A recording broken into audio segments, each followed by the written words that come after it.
ربنا خلقك عزيز، فبليز من فضلك خليك عزيز. اطلب الرزق بعزة، ما تلجأش البشر، الجأ لربنا بس. الكون ده كله ربنا هو بس اللي بيرزقه.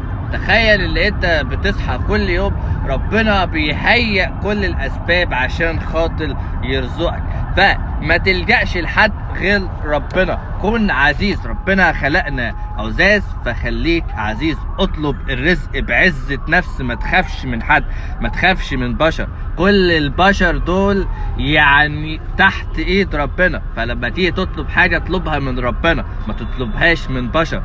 وكل ما هتتذل للبشر وتلجأ لبشر فانت كده بتجذب الفقر لنفسك. لما تلجأ لربنا بس وتطلب الرزق بعزة نفس ربنا هيغنيك، لان انت بتلجأ للرب الكبير اللي بيرزق كل الناس. اوعى تخالف